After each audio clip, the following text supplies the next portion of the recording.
লজ্জা থাকা উচিত যেসব রাজনৈতিক দলগুলো প্রতিহিংসা পরায়ণ হয়ে একে অপরের বিপক্ষে আমরা আজে বাজে কথা বলে নিজেদের মধ্যে একটা অনৈক্য তৈরি করেছি। আওয়ামী লীগ যেই ভূমিকা রেখেছে নিউ ইয়র্কে, তারা দেখিয়ে দিয়েছে তোমরা যদি অনৈক্য হও, তোমরা যদি নিজেদের মধ্যে বিবাদ এবং নিজেদের মধ্যে দূরত্ব বাড়াও, তাহলে সেই দূরত্বের ফাঁক দিয়ে আওয়ামী লীগ এভাবেই ঢুকে যাবে। আমাদের বিএনপি বলুন, জামাত ইসলামী বলুন, শীর্ষ নেতাদের মধ্যে একটা রিয়ালাইজেশন তৈরি হওয়া উচিত যে আওয়ামী লীগ একটু সুযোগ পেলে কতটুকু তারা ভয়ঙ্কর হতে পারে সেটির প্রমাণ বারবার দিয়ে যাচ্ছে। আমি মনে করি না আওয়ামী লীগের সাধারণ সমর্থক যারা রয়েছে, যারা আসলে গণতন্ত্র প্রেমী, যারা গণতন্ত্রকে ভালোবাসে, যারা সত্যিকার অর্থে বাংলাদেশকে একটি গণতান্ত্রিক দেশ হিসেবে দেখতে চায়, তারা কখনোই আওয়ামী লীগের সেই যুক্তরাষ্ট্রের ডিম মারা ওই কালচারকে তারা সমর্থন করে না। আমরা মনে রাখতে হবে, আমরা এই দেশের মানুষ কিন্তু হাজারো জীবনের বিনিময়ে একটি গণতান্ত্রিক দেশ হিসেবে আনবার জন্য আমরা এখন মোটামুটি সব পক্ষ বদ্ধপরিকর। শুধুমাত্র আমাদের মধ্যে হীনমন্যতা নিয়ে কিছু কিছু দলের মধ্যে কিছু প্রধান কিছু দলের মধ্যে কিছু কিছু মানুষ প্রতিহিংসা পরায়ণ। তাদের কি ইচ্ছা, তারা কি চাচ্ছে এই দেশটাকে নিয়ে, তারা নিজেরাও জানে না। বিশ্বাস করুন, তারা ভারতীয় পরিকল্পনার ফাঁদে পড়ে তারা বিভ্রান্ত। প্লিজ বুঝুন, আমাদেরকে যেন কেউ আমাদের মধ্যে দূরত্ব তৈরি করে যেন কোনো বিদেশি শক্তিকে এখানে ঢুকাতে না পারে। আমি এই যে সফর যেটি যুক্তরাষ্ট্র হয়েছে, এই সফরে জনাব মির্জা ফখরুল ইসলাম আলমগীরের মতো লোককে এবং এনসিপির যে দুই নেতা ছিল তাদেরকে যেভাবে ডিম নিক্ষেপ করে অপমান করেছে, অপদস্থ করেছে, তাদেরকে যেভাবে এই আন্দোলন বলুন বা যে কোনো ধরনের প্রোটেস্টের স্বাধীনতার সুযোগ নিয়ে যেভাবে তাদেরকে অপমান করেছে, এই অপমানটি শুধুমাত্র আমি মনে করি যে এটি এই সামান্য একটি অপমান হিসেবে দেখার সুযোগ নেই। তারা বুঝিয়ে দিয়েছে যে তারা যদি একটু সুযোগ পায়, তারা যে কোনো ধরনের বড় ক্ষতি করবার মতো তাদের সেই খায়েশ রয়েছে। আপনি দেখুন একটি জিনিস, এত বড় অপমান, এত বড় অপরাধ করেছে, সেই অপরাধী যারা অপরাধ করেছে সেই অপরাধীদেরকে কীভাবে শেখ হাসিনা কীভাবে ফোন দিয়ে অ্যাপ্রিসিয়েট করেছে যে তোমরা যা করেছো ঠিক করেছো। ছি ছি ছি, এটা কি একটা দেশের রাজনৈতিক সিস্টেম হতে পারে? এটা কি একটা দেশের রাজনৈতিক ন্যূনতম শিষ্টাচারের মধ্যে পড়ে? আমরা এমন একজন রাষ্ট্রপ্রধানের অধীনে ছিলাম যার চিন্তা ভাবনা, যার অভিরুচি আমাদেরকে তার পতনের পরও বারবার আমাদের সামনে প্রশ্ন রাখছে যে তোমরা নিজেদের মধ্যে অনৈক্য করো না, তোমরা অনৈক্য করলে আমি আবারও ঠিক এরকম সুযোগ পেলে ঢুকে যাব আর তোমাদেরকে নির্বংশ করে নিঃশেষ করে ফেলব। এতটুকুর পরেও যদি আমাদের মধ্যে কোনো ধরনের সেই বুঝ না আসে যে নিজেদের মধ্যে ঐক্যবদ্ধ থাকাটা কতটা জরুরি, সেটি যদি আমরা না বুঝি, তাহলে কিন্তু আমাদেরকে অনেক বড় ধরনের মূল্য দিতে হবে। প্রিয় ভাইরা, আপনারা জানেন যে দেশের বিভিন্ন স্থানে যারা সত্যিকার অর্থেই বিভিন্ন সময়ে অপকৌশলের মাধ্যমে, দুর্নীতির মাধ্যমে যারা লক্ষ লক্ষ কোটি কোটি টাকা অর্জন করে অবৈধভাবে বিলাস জীবনযাপন করে অভ্যস্ত হয়ে গেছে গত 15 বছর, তারা এখন বসে আছে চতুর্দিকে।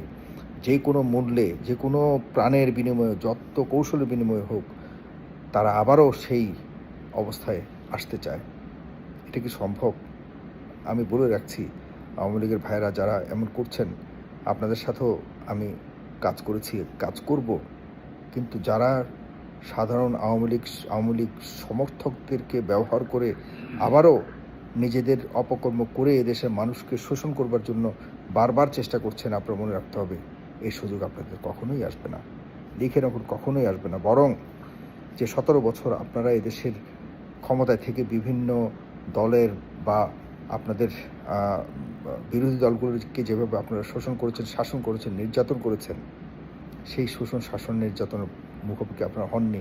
এটি আপনাদের অনেক অনেক সৌভাগ্য। আপনারা বুঝুন, আপনারা এই ধরনের ভূমিকা থেকে ফিরে আসুন।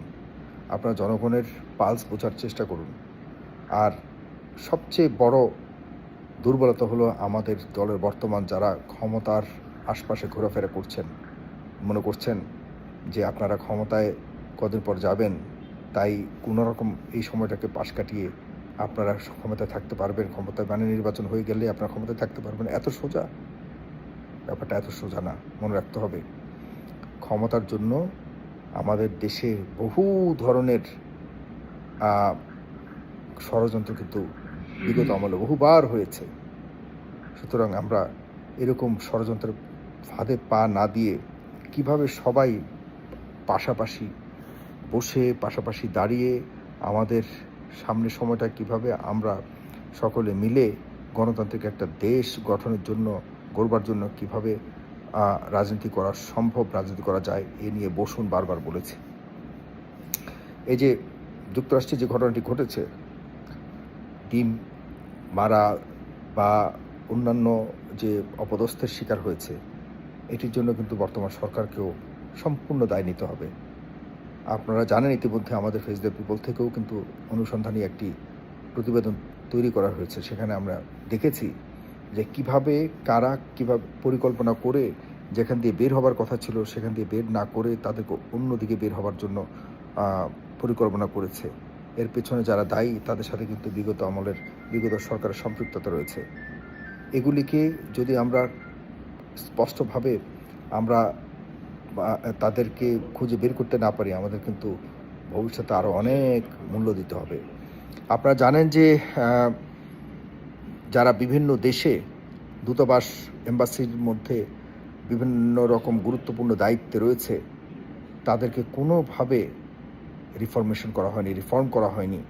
আমাদের প্রতিটি দেশে খুব স্পর্শকাতর দায়িত্বের মধ্যে রয়েছে, যারা বিগত আমলে শুধুমাত্র স্বার্থ হাসিল করবার জন্য যে কোনো ধরনের বিগত অবৈধভাবে সরকারকে রাখবার জন্য তারা সারা পৃথিবীতে একরকম দলীয় প্রচারণা করে গেছে, রাজনৈতিক প্রচারণা করে গেছে। তারা কোনোদিনও সরকারের দূতাবাসের যে দায়িত্ব পালন সেটি করেনি। তারা করেছে শুধুমাত্র কিভাবে আগের ফ্যাসিস্ট সরকারকে কিভাবে ক্ষমতা রাখা যায়, এভাবে তারা চেষ্টা করে গেছে। এই লোকগুলিকে এখনও পর্যন্ত বিভিন্ন দূতাবাসে, বিভিন্ন ধরনের এম্বাসিতে তাদেরকে রাখা হয়েছে, তাদেরকে গুরুত্বপূর্ণ দায়িত্ব দিয়ে রাখা হয়েছে। বারবার কথা বলেছি যে তাদেরকে পরিবর্তন করুন। আজকে দেখুন, তাদের কারণে, তাদের কোনো না কোনো দুর্বলতার কারণে কিন্তু বারবার, এর আগেও কিন্তু আসিফ নজরুল একজন, সেও কিন্তু অপমানের শিকার হয়েছে। কি ভয়ঙ্করভাবে অপমানিত হয়েছে সুইজারল্যান্ডে, আপনাদের মনে আছে।